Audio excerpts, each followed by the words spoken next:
Hi ಸ್ನೇಹಿತರೆ, ನಾವು ಜೀವನದಲ್ಲಿ ಕೆಲವೊಂದ್ಸಲ ಯಾವುದೇ ತಪ್ಪುಗಳನ್ನ ಮಾಡಿರೋಲ್ಲ. ಆದ್ರೂ ಸಹ ಬೈ ಮಿಸ್ಟೇಕ್ ಆಗಿ ನೀನೇ ತಪ್ಪು ಮಾಡಿದೀಯಾ? ನಿನ್ನಿಂದನೇ ಈ ಸಮಸ್ಯೆ ಆಯ್ತು.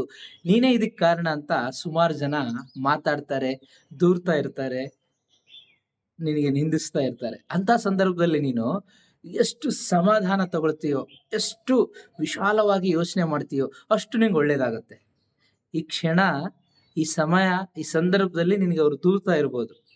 ನೀನು ತಾಳ್ಮೆಯಿಂದ ಆ ಸಮಸ್ಯೆಗೆ ಕಾರಣ ಏನು? ಅದೇಗೆ ಸೃಷ್ಟಿ ಆಯ್ತು ಅಂತ ಅವ್ರಿಗೆ ನೀನು ಹೇಳಿದ್ರೆ, ಅಥವಾ ಒಂದಲ್ಲ ಒಂದಿನ ಅವ್ರಿಗೆ ಗೊತ್ತಾದ್ಮೇಲೆ ಅವರೇ ಬಂದು ನಿಂಗೆ "ಸಾರಿ ಕಣಪ್ಪ, ನಾನ್ ಮಾತಾಡಿದ್ದು ತಪ್ಪಾಯ್ತು.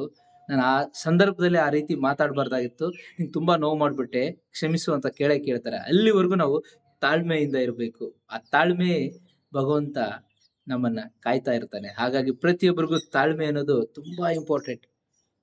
ಆ ಸಂದರ್ಭದಲ್ಲಿ ಏನೋ ಆಗಿದೆ ಅಂತ ನಾವು ಅದಕ್ಕೆ ಉತ್ತರಿಸಬಾರ್ದು. ಸಮಾಧಾನದಿಂದ ಇರಬೇಕು. ಆಗ ಭಗವಂತ ಎಲ್ಲವನ್ನೂ ಸರಿಪಡಿಸ್ತಾನೆ. Thank you.